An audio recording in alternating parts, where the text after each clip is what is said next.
नमस्कार दोस्तों, आज हम बात करने वाले हैं रेलवे ग्रुप डी एग्जाम के बारे में। आपको पता है कि इसका शॉर्ट नोटिस जारी हो गया है, लेकिन अभी तक डिटेल नोटिफिकेशन नहीं आया, जिसकी उम्मीद है कि अब ये बहुत जल्द हो सकता है, कल या परसों या अगले एक हफ्ते के अंदर अंदर कभी भी जारी हो सकता है। तो अब इससे रिलेटेड एक तो ये सवाल है, दूसरा ये सवाल है कि वैकेंसी को लेकर सबसे ज्यादा नाराजगी विद्यार्थियों में है, क्योंकि केवल 32,000 के आसपास पदों की संख्या का अनुमान लगाया जा रहा है। दूसरी बात कि यहां पर पद बढ़ेंगे या नहीं बढ़ेंगे, यह भी एक क्वेश्चन है। पढ़ाई कैसे करें, और एनटीपीसी के एग्जाम की डेट अभी तक डिक्लेयर नहीं हुई है, उस बारे में क्या हो सकता है, इन सब चीजों की आपको बहुत कम समय में और एक सटीक जानकारी में दूंगा। आपको पता है कि ग्रुप डी यानी इसमें एक थोड़ा मेहनत वाला काम, और हमेशा ऐसा नहीं कि फील्ड वाला हो, इसमें ऑफिस या सिटिंग जॉब भी होते हैं, लेकिन अधिकतर जो इसमें काम है वो थोड़ा सा मेहनत वाला या इस प्रकार का फील्ड वाला काम होता है, लेकिन सिटिंग जॉब्स भी इसमें होते हैं। देखिए, इसमें इन्होंने यह बताया था कि लगभग इसकी 32,000 के आसपास जो है वैकेंसीज आने वाली है। 18 से 36 इसकी उम्र रहेगी। लेवल 1 ग्रुप ए है, इनिशियल पे 18,000 के आसपास रहता है, ठीक है। और बाकी सब चीजें हैं, एग्जाम और ये सारी चीजें। ये ऑफिशियली एक शॉर्ट नोटिस इस प्रकार का आया था, जो रोजगार समाचार इस प्रकार के न्यूज़पेपर में भी देखने को मिला था, है ना।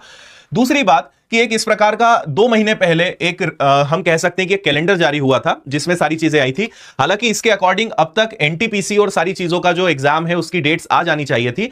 मुझे ऐसा लगता है कि शायद बहुत जल्द एनटीपीसी, क्योंकि अब अगला वही एग्जाम है, 2 एग्जाम बचे हुए हैं, एक तो आरपीएफ का कांस्टेबल और दूसरा एनटीपीसी का ग्रुप 1, और मतलब ग्रेजुएट लेवल और अंडर ग्रेजुएट लेवल दोनों। तो बहुत जल्द इनकी एग्जाम डेट अनाउंस होने वाली है।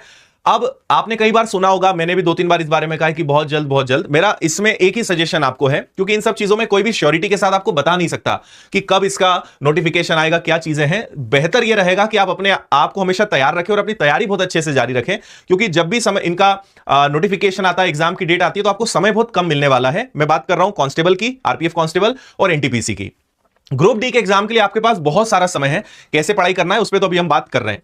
तो इसके अकॉर्डिंग ये जो पूरा जारी हुआ था 2025 का कैलेंडर, जो कि जनवरी में 2025 का कैलेंडर भी आ जाएगा रेलवे का, जिसमें एएलपी टेक्नीशियन और अगले साल का जो एनटीपीसी ग्रुप डी है, इन सब की डेट भी आने वाली है। तो 2024 में पिछले साल अनाउंस हुआ था, इस बार 2025 में फिर से पूरे 2025 का कैलेंडर जारी होने वाला है। एक टेंटेटिव इस प्रकार से चीजें सारी आपके सामने आई थी। तो ठीक है, फिलहाल इसको हम अभी बढ़ाते हैं। तो एक सवाल का जवाब कि एनटीपीसी का एग्जाम कब होगा, तो आप मान के चलिए कि फरवरी मार्च में ग्रेजुएट लेवल की संभावना है, और उसके बाद फिर 1-2 महीने के गैप के बाद आपके अंडर ग्रेजुएट लेवल की संभावना है। तो आपके पास 1 से 2 महीने का समय अभी लगभग है, मिलने वाला है आपको, ठीक है।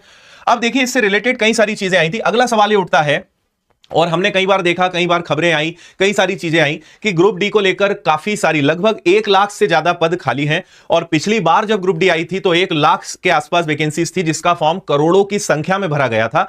और इस बार वैकेंसीज डायरेक्ट 1/3 कर दी गई है, 1/3 कर दी गई है, जो थोड़ा सा बच्चों को अच्छा नहीं लगा।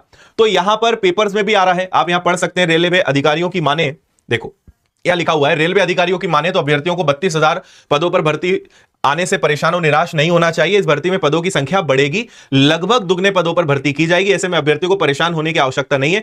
1 लाख से ज्यादा ग्रुप डी के पद रिक्त हैं। तो यह पेपर में आई हुई खबर है, जो मैं आपको दिखा रहा हूं। एक और पेपर में आपको यह और देखने को मिला था कि रेलवे ग्रुप डी के 32,438 पदों पर होगी भर्ती, और यहां पे पॉइंट्समैन, सहायक ट्रैक मशीन, सहायक ब्रिज, ट्रैक मैनेजर, और इन सबकी लगभग एक वैकेंसीज यहां पे दी हुई थी। और यहां पर भी इन्होंने कहा था कि आरआरबी के सूत्रों की माने तो थोड़ी बहुत रिक्तियों की संख्या में बदलाव हो सकता है। अब आपको एक चीज का जवाब इससे थोड़ा मिला होगा कि वैकेंसीज की संख्या बहुत हद तक उम्मीद है कि संख्या बढ़ेगी। 32,000 तो नहीं रहना है, क्योंकि पद बहुत खाली हैं, और 32,000 निकाले हैं तो वैकेंसी बढ़ने के चांसेस हैं। लेकिन मैं आपको एक और कारण बताता हूं कि वैकेंसी इन्होंने कम क्यों दी है। अब अगर वो कारण है तो वो फिर भी ठीक है, लेकिन अगर वैसा नहीं होता है तो फिर बड़ी दिक्कत वाली बात है। इनका यह कहना है कि पहले हम 4-4, 5-5 साल में वैकेंसी निकालते थे तो इकट्ठी निकालते थे, क्योंकि अब हम हर साल वैकेंसी निकालेंगे तो अगर 1 लाख पद खाली और 1 लाख हमने इसी बार भर लिया तो फिर अगले साल क्या करेंगे।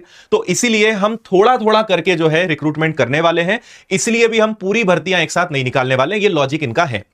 और अगर ये लॉजिक है, ये उनका मानना है, और जनवरी में 2025 का कैलेंडर आ जाता है तो ये बात सही हो जाएगी कि हां, वो सारी भर्तियां एक साथ नहीं करना चाहते हैं, उसको टुकड़े टुकड़े में करना चाहते हैं। वो फिर भी एक बार के लिए ठीक है, ताकि युवाओं को लगातार अपॉर्चुनिटीज मिलती रहे, लगातार उनको ऑप्शंस मिलते रहे। पर अगर कैलेंडर नहीं आता है तो फिर ये निश्चित रूप से मतलब बहुत गलत बात हो जाएगी। तो 2 चीजें हैं, पहला कि वैकेंसीज टुकड़े में होना है, हर साल होना है, इसलिए भी कम करी है।